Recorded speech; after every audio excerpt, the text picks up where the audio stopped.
tayo ngayon sa isang bahagi ng paanan ng Binaliw Landfill kung saan naganap po yung pagguho ng bundok ng mga basura noong January 8. No? Ito po ay naririto sa Cebu City.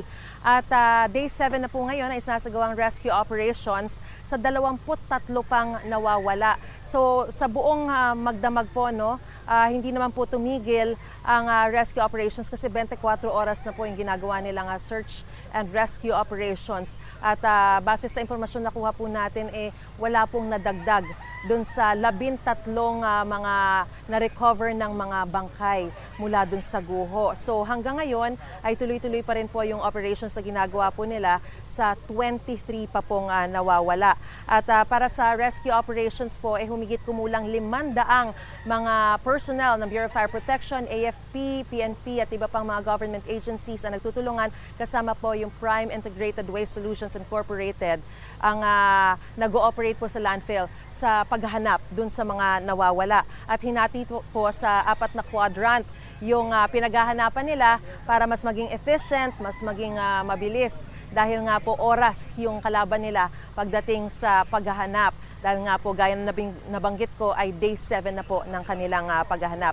At tinutulungan po sila ng mga heavy equipment gaya po ng mga crane at mga backhoe. Ito po nakikita ninyo sa aking likuran ay yung mga debris na nakuha o nahukay mula doon sa pinangyarihan ng guho.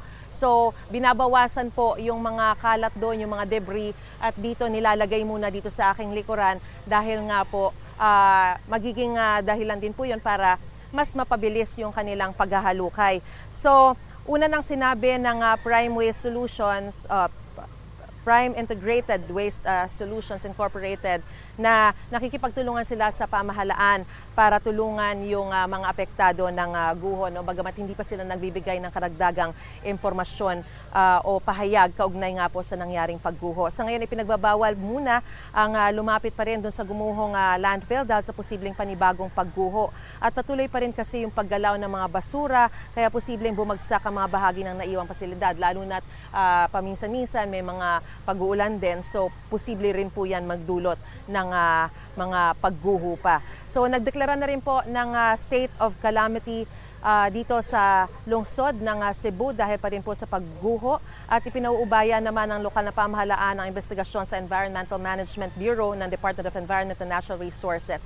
Mamaya po ay makakausap po natin ang isa sa mga rescuers, si SFO1 Fulbert Navarro ng Bureau of Fire Protection Special Rescue Force, para bigyan tayo ng mga pinakabago o pinakasariwang balita kaugnay nga po sa kanilang isinasagawang paghahanap o rescue operations.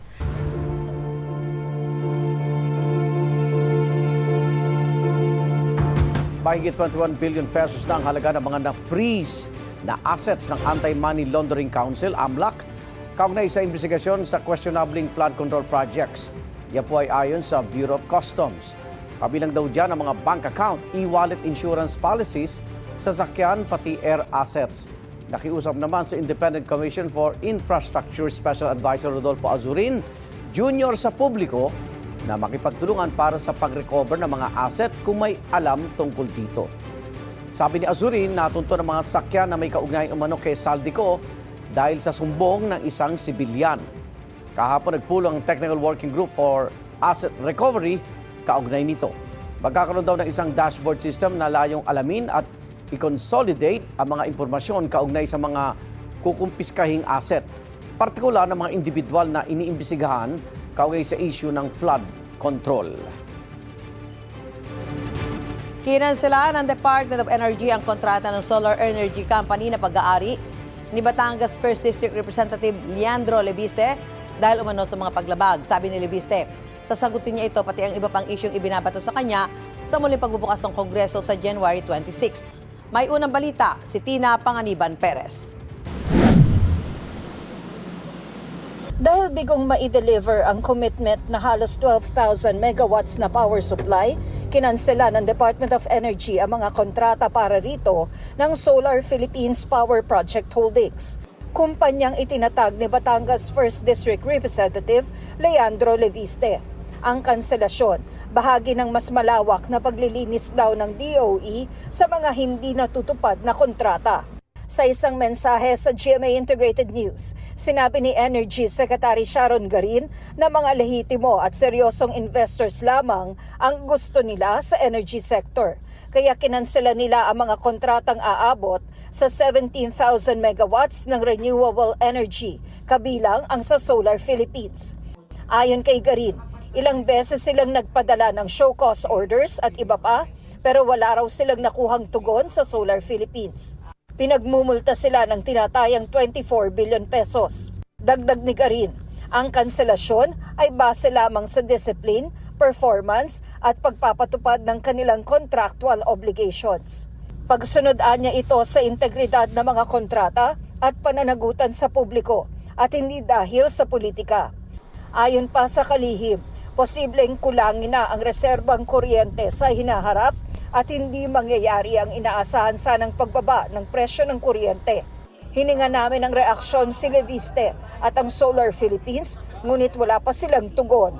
Tungkol naman sa umano'y pagbebenta ng shares ng kumpanya ni Leviste nang walang pasabi at pagpayag ng Kamara na nagbigay ng prangkisa nito, sinabi ng isang vice chairperson ng House Committee on Legislative Franchises na iimbestigahan ng komite ang issue kung may maghahain ng resolusyon. Sir, kailangan kong may reso, hindi po pwedeng mo Well, first, let me just say it's my first term as a congressman. From my understanding, there has to be some kind of resolution because that's the formal way of actually bringing it to the attention of the committee. Kamakailan, sinabi ng kongresista na magbibigay siya ng 2 linggo para sabihin na ng mga tao ang lahat tungkol sa kanya ito sasagutin sa pagbubukas ng Kongreso sa January 26. Ito ang unang balita. Tina Panganiban Perez para sa GMA Integrated News. Gusto ni Pangulong Bongbong Marcos na maglabas na agad ng anti-EPAL guidelines ang iba't ibang ahensya at kagawaran ng gobyerno. Ayon sa Malacanang, ito'y para hindi na magamit sa pamumulitika ang mga proyektong nanggaling sa pondo ng bayan alinsunod sa 2026 General Appropriations Act. Sabi ni DSWD Secretary Rex Gatchalian, ipatitigil niya ang pamamahagi ng ayuda kung may politiko sa distribution site. Binigyan din naman ni DILG Secretary John Vic Remulla na kabilang sa mga bawal ay ang paglalagay ng larawan, pangalan o logo ng mga politiko sa mga proyekto ng gobyerno.